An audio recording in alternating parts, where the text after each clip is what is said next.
So hello friends, my name is Ismail and I welcome you to Passionate Physics. This is my third video on this channel, and in the previous video we have already discussed the first and the third chapter called Units and Measurement and Motion in Straight Line respectively. And in this video we will gonna discuss about projectile motion. This is very important topic. So first we will discuss about projectile and then we will move forward to relative motion. So let's start with our first question. The first question is of 2019 mains level. So let's start.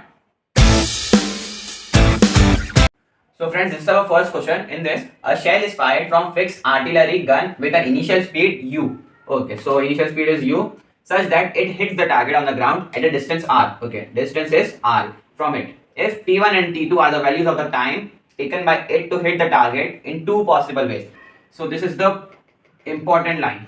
Then t1 t2 is okay. So हमें t1 t2 पूछा गया है और ये हमारा question है distance r. अगर मैं एक फिगर बना लूँ साइड में, तो यहाँ पे एक ये एक्सप्लेन ऐसा करता है कि एक फिक्स आर्टिलरी गन है. तो ये अगर हम गन बना लें, राइट, ओके, ये गन है, ये उसका शेल, और अगर ये फायर होता है तो ये जाके गिरता है कुछ डिस्टेंस आर पर हॉरिजॉन्टल. ये हॉरिजॉन्टल प्लेन है हमारा. ओके, तो ये हॉरिजॉन्टल प्लेन है और ये डिस्टेंस आर पे जाके गिरता है, राइट. ये डिस्टेंस आर हो गई. तो it hits the target on the ground at a distance r from it. If t1 and t2 are the values of the time taken by it to hit the target in two possible ways. So friends, two possible ways means अगर एक angle theta है, अगर हमने एक angle horizontal से theta पकड़ा और उसकी रेंज सेम आ रही है दोनों पॉसिबल वेज की, तो यानी एक एंगल थीटा है तो उसका दूसरा एंगल 90 माइनस थीटा उसका कॉम्प्लीमेंट्री एंगल होगा, क्योंकि दोनों की रेंज अगर सेम आ रही है तो एंगल कॉम्प्लीमेंट्री होगा. ये तो फिक्स रहेगा क्योंकि कॉम्प्लीमेंट्री एंगल्स ही हमें रेंज सेम करवा के देंगे. तो ये फर्स्ट एंगल अगर हमने थीटा लिया है तो सेकेंड एंगल ये हमारा सेकेंड प्रोजेक्शन और इसका एंगल हम लेंगे 90 minus theta, right. First angle theta, second angle 90 minus theta. तो ये हमें कुछ दिया गया था जो कि हमने नोट डाउन कर लिया है. और हमें क्या पूछा है, t1 इंटू t2 का प्रोडक्ट, टाइम 1 इंटू टाइम 2 का प्रोडक्ट. हम इसे अगर टाइम 1 मान ले और ये सेकेंड वाले को टाइम 2 मान ले तो इनका हमें प्रोडक्ट बताना है in terms of R. In terms of R हमें आंसर के अंदर देना है. तो सॉल्यूशन अगर इसका क्या होगा वो हम नोट डाउन करते हैं. सॉल्यूशन. सो फ्रेंड्स, मैं आपसे हर वीडियो की तरह रिक्वेस्ट करता हूँ कि आप पहले पॉज करें वीडियो को और ट्राई करें, और अगर आपका सॉल्यूशन आ जाए तो कमेंट करें, और ना आए तो फिर आपको रिज्यूम करके वीडियो को सॉल्यूशन देखें. तो हम अगर यहाँ पे देखें तो आर का फॉर्मूला हमारे पास होता है R is equal to U square sine two theta by ji, right. इसे हम सिंपली आइडेंटिटी में अगर एक्सपांड कर ले तो ये हो जाता है 2u square sine theta cos theta by ji, right. Sine 2 theta को हमने 2u square sine theta cos theta by g लिख लिया. यहाँ पे अगर हम यहाँ पे 2 लिख रहे हैं, यहाँ पे 2 लिखे, सेम ही है. तो ये हो गया हमारे पास r. अगर हम टाइम की बात करें तो टाइम 1 हो जाएगा हमारे पास. इसका भी एक फॉर्मूला होता है 2u sine theta by ji, right. हमारे पास पहला एंगल थीटा है तो मैंने यहाँ पे थीटा यूज किया है. और जो हमारे पास सेकेंड एंगल है वो है टाइम 2 में यहाँ पे लिख रहा हूँ 2u sine 90 minus theta. Second angle is 90 minus theta by g. Okay, so this is our t1 and this is our t2. तो हम अगर सिंपली बात करें तो sine 90 minus theta is cos theta. Okay, so ये भी हो जाएगा हमारे पास 2u sine 2u cos theta, right. Sine 90 minus theta is cos theta. So this is our t2 and this is our t1. So simply हम इसे multiply कर लेंगे तो ये हो जाएगा 2u साइन थीटा बाई जी. इससे हम मल्टीप्लाई कर रहे हैं, ये t1 है और ये t2 है. दोनों को अगर मल्टीप्लाई कर लिया तो ये आ जाएगा 2u into 2u is 4u का square, right. Sign theta into cos theta, sign theta cos theta, ये आ जाएगा इस तरह. और नीचे g और g तो ये हो जाएगा g स्क्वायर. तो ये हो गया है टाइम 1 और t1 और t2 का प्रोडक्ट. बट हमें इन टर्म्स ऑफ r लिखना है तो हम इसको किस तरह r में कन्वर्ट कर सकते हैं वो हमें थोड़ा सा दिमाग लगाना है यहाँ पे. बाकी कुछ भी नहीं था क्योंकि t1 इंटू t2 का प्रोडक्ट करना था बस, और हमें इन टर्म्स ऑफ r लिखना है. तो इसके लिए थोड़ा दिमाग लगाने के लिए हम अगर यहाँ पे सोचें कि ये होता है 2u square sine theta into cos theta by g. हमारे पास sine theta into cos theta as it is है, g है और u स्क्वायर भी एज इट इज है. बट यहाँ पे 2 है और यहाँ पे 4 है, तो और यहाँ पे g है, यहाँ पे g स्क्वायर है. तो अगर हम यहाँ पे सिंपली 2 बाहर निकाल लें और g बाहर निकाल लें तो ये बन जाता है हमारे पास 2u square sine theta into cos theta by ji, right. और इसे ही हम बोलते हैं r. तो ये बन जाएगा हमारे पास फाइनल एक्सप्रेशन. यहाँ पे मैं उसका सॉल्यूशन लिख रहा हूँ 2r बाय g. तो friends this is the final answer of our question. So ये क्वेश्चन कंप्लीट होता है। इसके अंदर सिर्फ हमें प्रोडक्ट करना था, सिर्फ एंगल समझना था किस तरह से हमें एंगल्स लेना है, क्योंकि रेंज सेम थी तो हमने एक को थीटा लिया, एक को 90 माइनस थीटा लिया, और T1 इंटू T2 का प्रोडक्ट हमें पूछा ही है तो हमने वो किया सिंपली। और इन टर्म्स ऑफ आर हमें आंसर में दिया है तो हम इन टर्म्स ऑफ आर बनाने के लिए इसको कॉमन लेके आंसर आ जाता है हमारा इजीली। तो बढ़ते हैं सेकंड क्वेश्चन की ओर।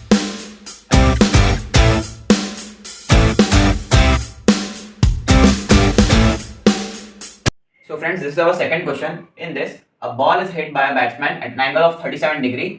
The man standing at P should run at what minimum velocity so that he catches the ball before it strikes the ground. Okay. So इसमें पूरा ये दिया है हमें कि ये इनिशियल वेलोसिटी इस बॉल की 15 मीटर पर सेकंड है, एंगल 37 डिग्री है विद द हॉरिजॉन्टल, और ये जो खड़ा है मैन पुतला उसको भागना है और बॉल गिरने से पहले उसको कैच कर लेना है। तो यानी वो मिनिमम वेलोसिटी उसकी क्या होगी कि वो बॉल गिरने से पहले कैच कर ले। यानी ऐसा नहीं है कि वो पहले से जाके इतना फास्ट भागे कि पहले से जाके खड़ा हो जाए और बॉल आने के बाद फिर वो पकड़ ले। मिनिमम वेलोसिटी जब बॉल बस यहाँ पे पहुंचा और उसने कैच किया, बॉल यहाँ पे आया और उसने बस कैच किया, ऐसा बॉल यहाँ पे गिर गया उसके पास, मिनिमम वेलोसिटी चाहिए हमें। तो पहले हम क्या करेंगे, सिंपली अगर हम इसका हमारे पास एक फॉर्मूला है सॉल्यूशन, अगर मैं लिखूं सिंपली हमारे पास ये फॉर्मूला है, speed is equal to distance upon time, right. तो हमारे पास डिस्टेंस उसको कवर कितना करना है 9 मीटर, क्योंकि वो जब बॉल गिरेगा उसके सिर्फ 9 मीटर दूर है, तो 9 मीटर डिस्टेंस कवर करना है। अगर हमें स्पीड ही ढूंढनी है तो अगर हमें टाइम मिल जाए तो हम इजीली ये सॉल्व कर लेंगे। तो अगर हमें टाइम निकालना है तो हमारे पास फॉर्मूला होता है t is equal to 2u sin theta by ji, right. सिर्फ फॉर्मूला पुट करना है, आंसर आ जाएगा। इनिशियल वेलोसिटी है 15 मीटर पर सेकंड, तो 15 और एंगल है 37 डिग्री, तो साइन 37 डिग्री इज 3/5, राइट। तो ये 3 यहाँ पे 5 नीचे लिख लेता हूँ, और ग्रेविटी की वैल्यू 10 दी गई है तो 10 × 5, तो आंसर आ जाएगा यहाँ पे 2 × 15 इज 30 और ये 0, और एक मिनट मैं करके दिखा रहा हूँ, 30 × 3 और 10 × 5, राइट। तो ये 0 से ये 0 गया, 3 × 3 इज 9/5, तो ये टाइम आ गया है हमारे पास 9/5 सेकेंड्स, राइट। सो हम यहाँ पे सिंपली उसको अगर पुट कर दें 9/5, तो ये 5 ऊपर चला जाएगा, यहाँ पे हो जाएगा 9 × 5 = 45, डिवाइड बाय 9 इज 5, स्पीड है ना, मीटर पर सेकंड। सो फाइनल आंसर आ गया हमारे पास 5 मीटर पर सेकंड। वो मिनिमम 5 मीटर पर सेकंड से भागेगा तो डिस्टेंस 9 मिनट कवर हो जाएगी, और जब तक बॉल आएगा वो उसे कैच कर लेगा, अपनी झोली में डाल लेगा। ओके, सो बढ़ते हैं नेक्स्ट क्वेश्चन की ओर।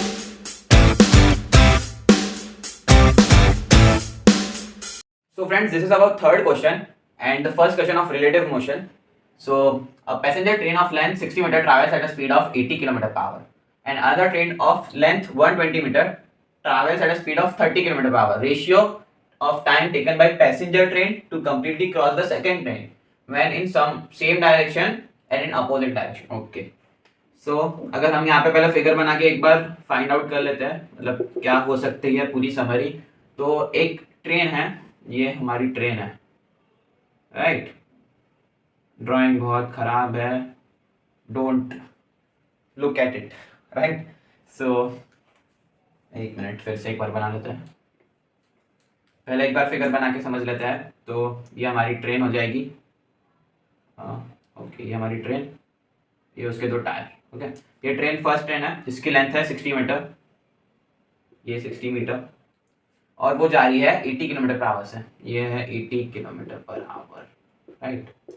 और दूसरी जो ट्रेन है वो 120 metre travels at a speed of 30 km/h। पहले सेम डायरेक्शन में कर रहा है तो ये भी इसी डायरेक्शन में जा रही है, तो ये हमारी सेकंड ट्रेन, ओके।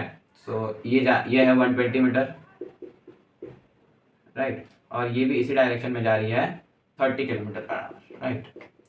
तो ये दोनों km/h में दिया है तो हम डायरेक्टली इससे सॉल्व कर लेंगे तो आंसर इजीली आ जाएगा। अगर कन्वर्ट करेंगे तो 80 × 5/18 कोई पॉइंट में आंसर आएगा तो हमें डिफिकल्टी होगी सॉल्व करने में, तो हम दोनों को km/h में सॉल्व कर लेंगे। तो पहले सेम डायरेक्शन का देख रहे हैं, तो अगर हमें पता है कि वेलोसिटी, पहले हमें क्या पूछा है, ratio of time taken by passenger train का पूछा है, यानी कि हम इसे अगर ए मान लें और इसे अगर बी मान लें, तो हमें पूछा है velocity of A with respect to B, right. So ये हो जाएगा 80 किलोमीटर वेलोसिटी ऑफ ए है हमारे पास, और बी वेलोसिटी जो है बी की वो है 30 km/h, तो -30, तो ये हो जाएगा 50 km/h, राइट। और हमें पूछा है रेशियो ऑफ टाइम ना बाय पहले सेम डायरेक्शन में फिर अपोजिट डायरेक्शन का, दोनों का रेशियो पूछा है टाइम का। तो टाइम होता है हमारा distance upon speed, right. Time हमें ढूंढना है, डिस्टेंस हमारे पास इसकी 60 है और इसकी 120 है, और इसको पूरा क्रॉस करना है। तो 120 प्लस 60 उसको टोटल 180 क्रॉस करना है, क्योंकि उसका भी जब पूरा एंड होगा तभी ये पूरी तरह से क्रॉस होगा, राइट। तो 60 प्लस 120 180 मीटर इसको क्रॉस करना है। हमारे पास स्पीड आ गई 50, तो ये 0 से ये 0 कट, ये आ गया 18/5। तो टाइम 1 आ गया 18/5। अगर हम सेकंड की बात करें तो जब दोनों एक की डायरेक्शन इधर होगी और एक की डायरेक्शन इधर होगी, तो ये हमारी ट्रेन आ गई फिर से, और ये ए है, इसकी लाइन 60 मीटर है, जा रही है 80 किलोमीटर पर आवर से। और ये हमारी सेकंड ट्रेन जो कि है ये, थोड़ा ड्राइंग पे ज़्यादा ना देखिए क्योंकि ख़राब है पहले से, बहुत पता है मुझे और ये है 120 मीटर, और ये हमारी ट्रेन बी है, और ये अब अपोजिट डायरेक्शन में जा रही है, यानी ये इस डायरेक्शन में जा रही है। हम अगर इसको पॉजिटिव पकड़ ले तो इसे हमें नेगेटिव पकड़ना पड़ेगा, तो ये रिलेटिव वेलोसिटी में भी उसकी कुछ वैल्यू अलग आएगी। तो ये जा रही है 30 किलोमीटर पर आवर से।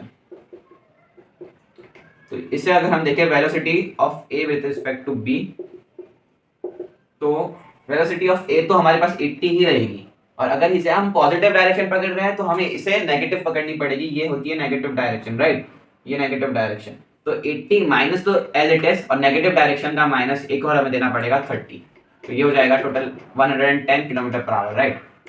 तो टाइम तो अगर मैं निकालूं तो ये हो जाएगा, डिस्टेंस तो 180 है अभी भी हमारे पास, और अभी स्पीड हो गई 110, तो ये 0 से 0 कट, टाइम सेकंड आ गया 18/11। और हमें क्या पूछा है, ratio of time of first and second. तो फर्स्ट है 18/5, टाइम 1 ये है हमारे पास 18/5, और टाइम 2 है हमारे पास 18/11, राइट।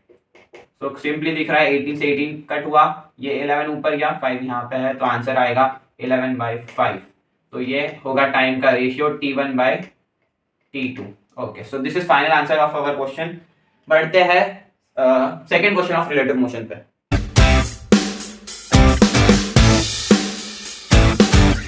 तो friend, this is our second question of relative motion, और मैंने इसको एज अ समझने के लिए, थोड़ा डीप समझने के लिए ऐसे ले लिया है, क्योंकि इसमें कुछ सॉल्व नहीं करना है हमें, सिर्फ एक सोच के हमें इसका आंसर बताना है। तो भी हम एक बार कर लेते हैं इसको। ये भी मेंस का ही है, 2019 का है ये भी।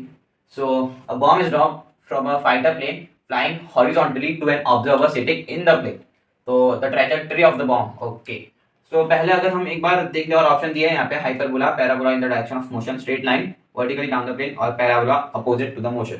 ऑप्शंस अगर आपको क्लियरली अभी सोच में आ रहा है और समझ में आ रहा है तो डायरेक्टली आप आंसर कमेंट कर सकते हैं, नहीं तो मैं एक बार आपको समझा दूं। देखो, अगर फाइटर प्लेन है, ये हमारा प्लेन है, ये प्लेन है, राइट, ये प्लेन है, और ये हॉरिजॉन्टली जा रहा है to an observer sitting in the plane. ये ऑब्जर्वर है हमारा, ये प्लेन में बैठा हुआ है, और इसने एक बॉम्ब ड्रॉप किया, राइट। तो ये बॉम्ब की हमें ट्रेजेक्टरी बतानी, यानी वो किस डायरेक्शन में नीचे आएगा।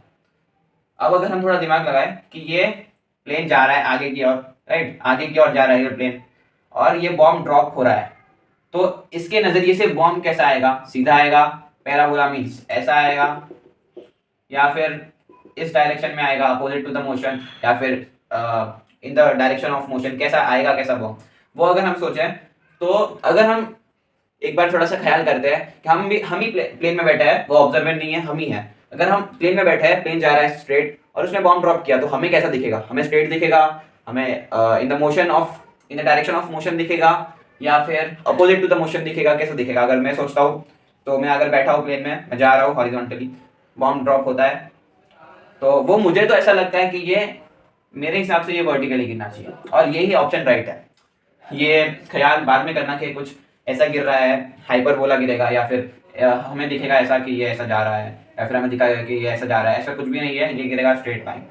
क्योंकि एक बार अच्छे से अगर सोचते हैं तो बॉम्ब ड्रॉप होता है, मैं बैठा हूँ प्लेन में, तो ये स्ट्रेट ही गिरेगा, हमें ऐसा लगेगा कि स्ट्रेट ही गिर रहा है, क्योंकि हम मोशन में हैं, वो स्ट्रेट जा रहा है। ओके, अगर हम रेजिस्टेंस और वो सबको नेगलेक्ट करें तो ये स्ट्रेट ही आएगा। ओके, सो ये था थोड़ा बहुत एक्सप्लेनेशन इस क्वेश्चन से रिलेटेड, क्योंकि इसमें ज़्यादा कुछ नहीं था, सिर्फ हमें एक डीप एक्सप्लेनेशन चाहिए था, और हमें थोड़ा सा सोचना था बस इसके अंदर। तो इसका आंसर यही आएगा, straight line vertically down the plane, not in the parabola, not hyperbola, not parabola opposite to the motion, ये अपोजिट नहीं, इन द डायरेक्शन नहीं, straight line vertically down the plane. So इसका आंसर यही था। So friends इस video को यहाँ तक ही रखते हैं।